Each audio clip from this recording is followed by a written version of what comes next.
Bana, vuta ni kuvute za dabi zikiwa zinaendelea, leo nimepata wasaa wa kuketi na Jaffe wa Mipango, mdau huyu wa soka.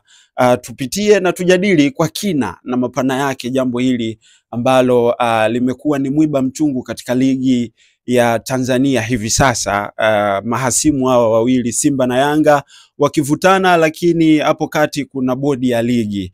Bana, Simba leo wameachia andiko lao na wao wakitaka bodi ya ligi kama ambavyo Yanga wanatamani bodi ya ligi itoke hadharani na iwape taarifa au ripoti ya uchunguzi, na wao pia Simba Sports Club wanataka hivyo hivyo.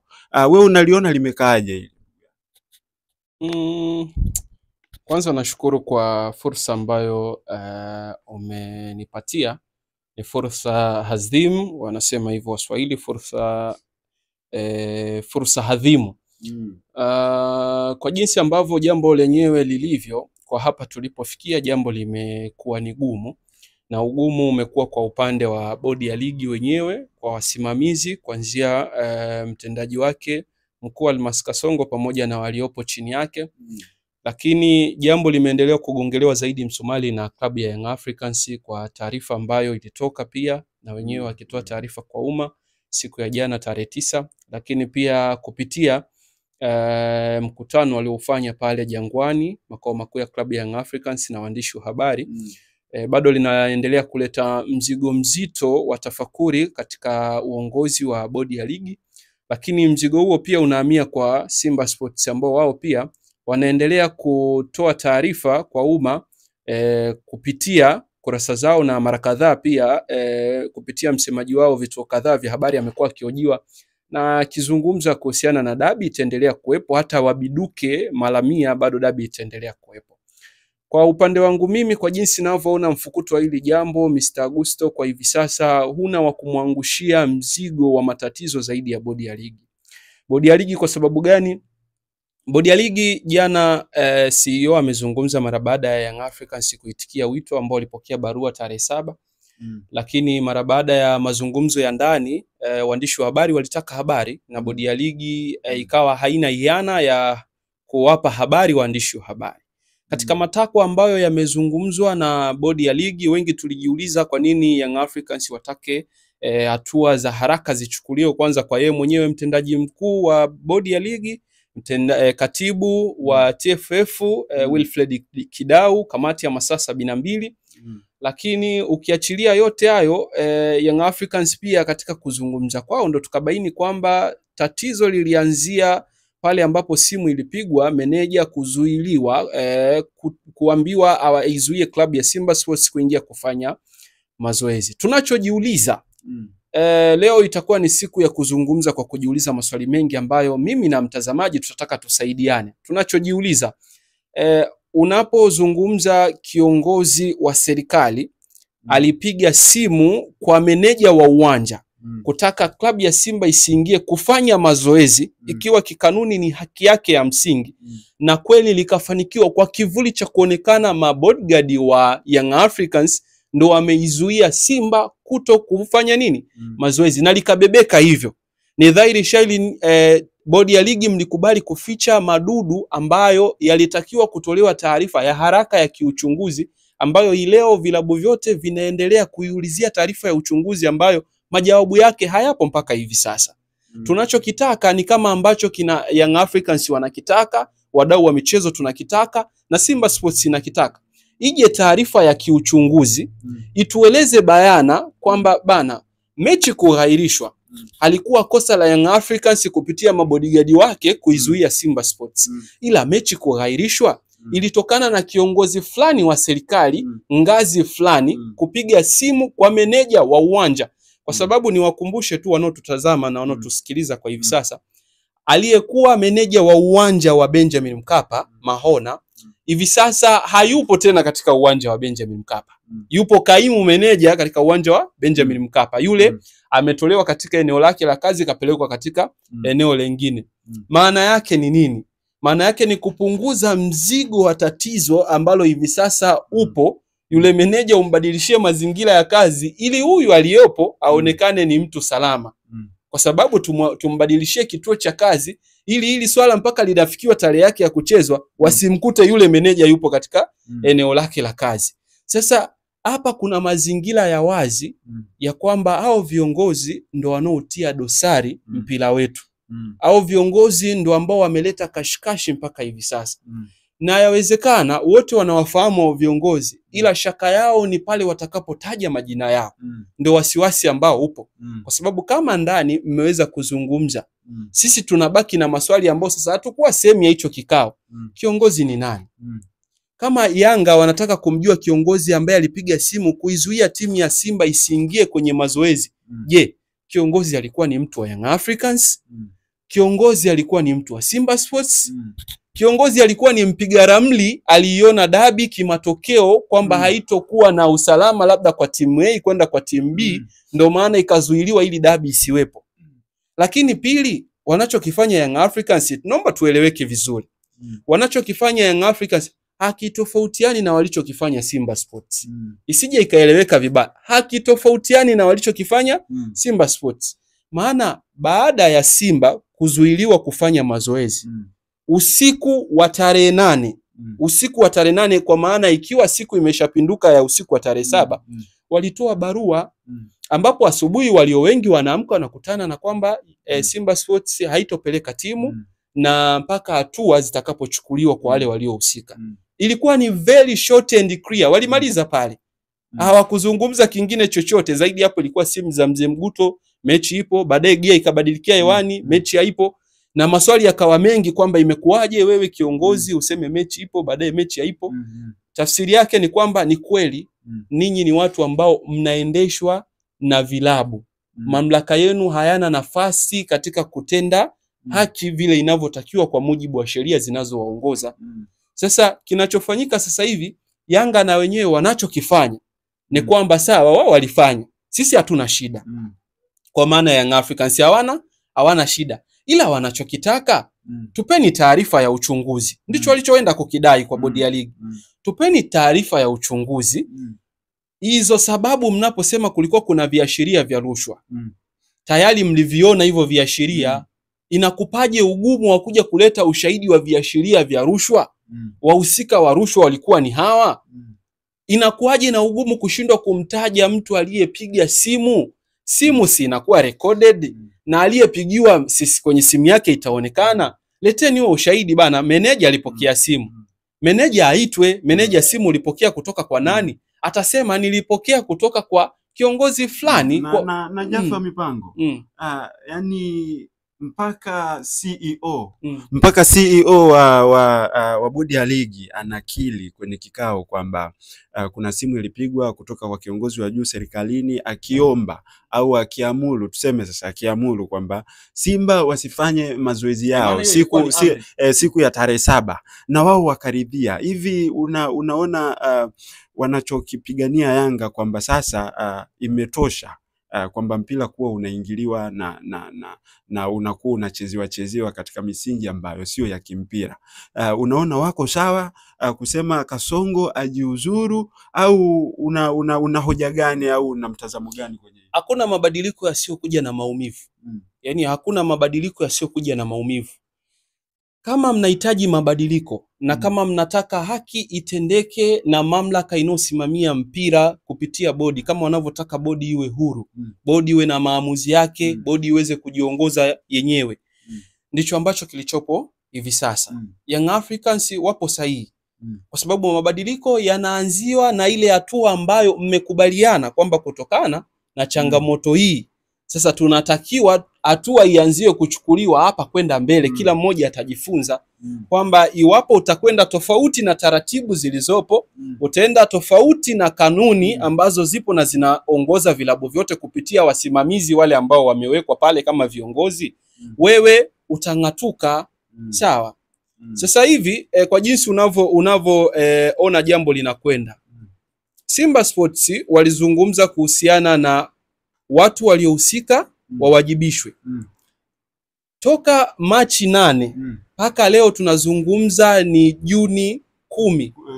Takribani miezi mitatu kamili imepita na siku 2. kwenye miezi 3 na siku 2 hakuna taarifa ya bodi ya ligi wala TFF kwa hao watu kuwajibishwa. Hawajaonekana.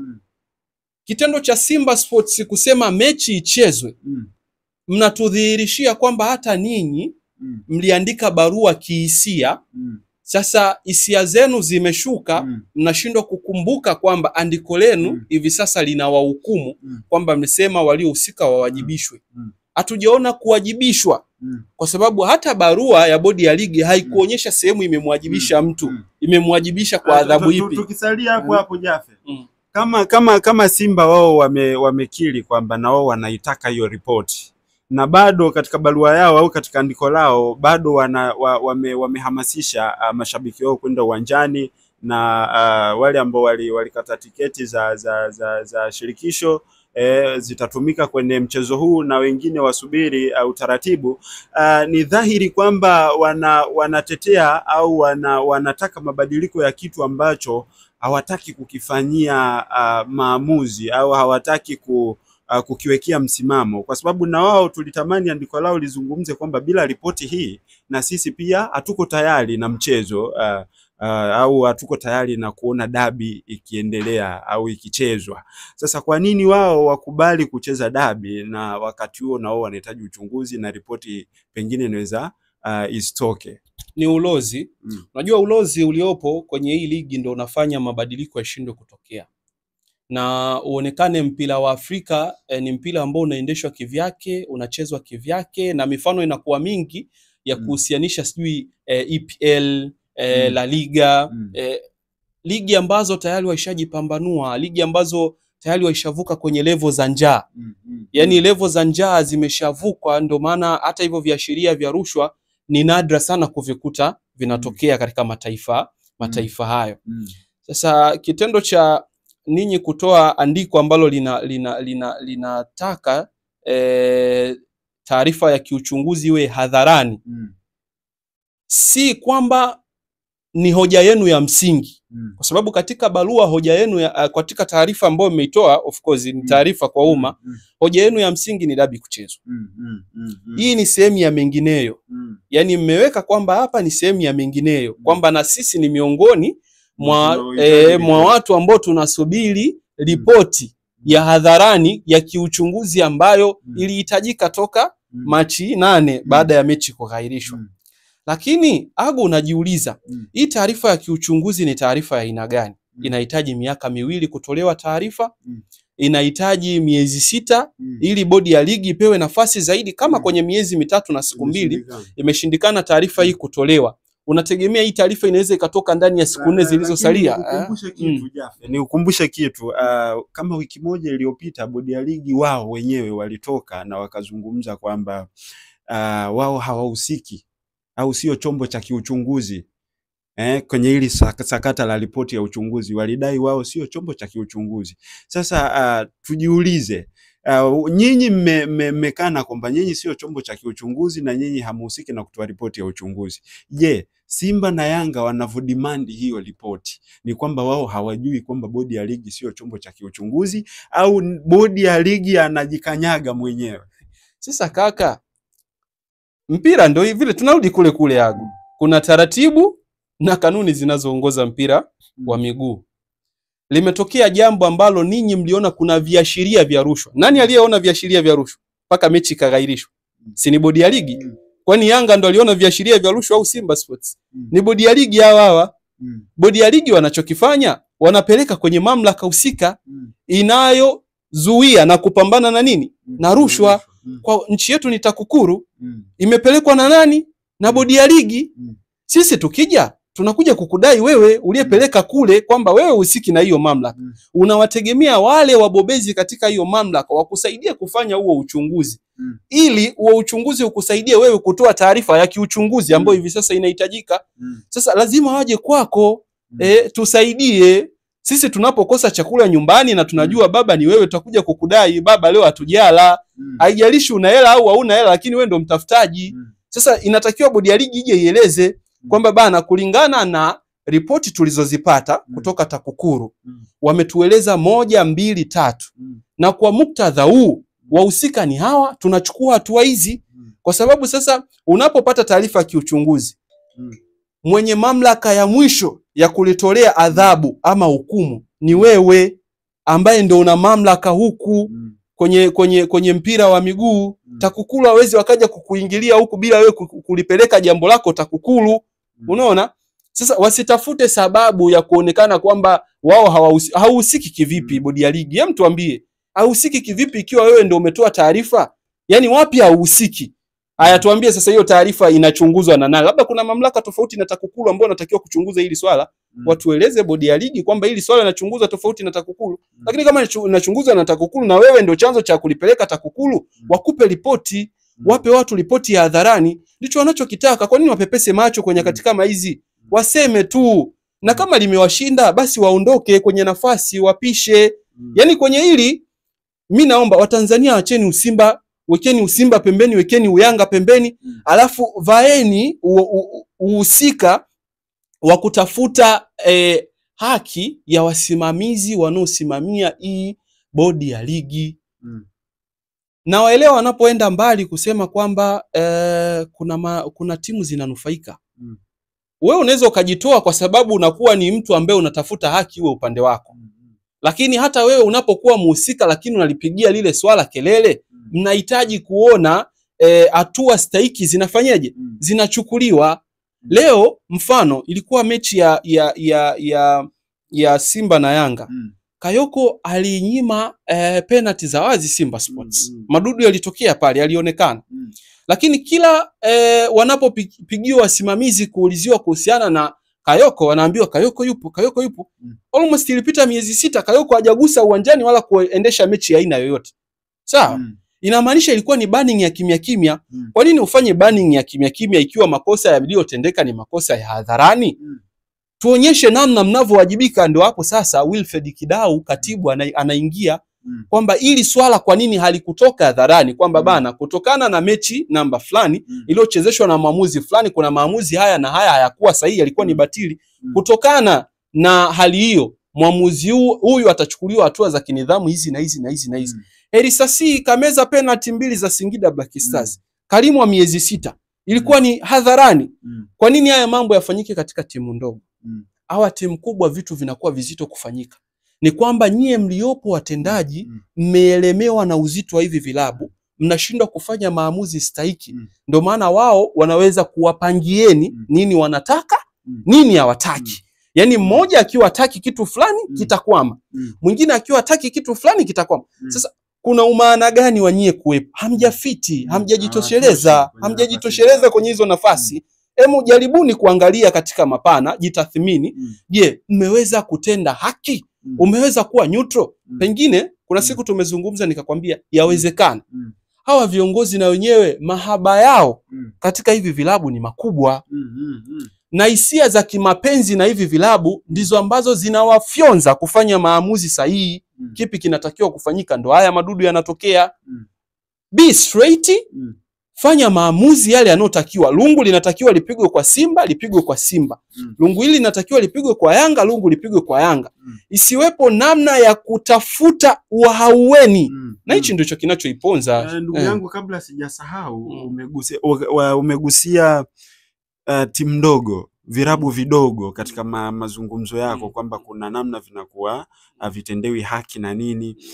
Auoni kwamba hii ndo ilikuwa nafasi na ya wao kutoka hadharani kuzungumza, au ni either kuunga mkono hivi virabu vikubwa viwili ambavyo wao hata wakikaa kimya majambo yao pengine yanaenda, lakini nyinyi ambao huwa mnasiginiwa kunguni na bado katika rupu kama hii ambayo mnaweza mkatoka na nyie mkazungumza kwamba bwana, kweli na sisi hatuna imani na bodi ya ligi, bado mmekaa kimya. Auoni ni kwamba wanaendelea kujitengenezea mazingira ya kuonekana kwamba ligi sasa ni ya virabu viwili?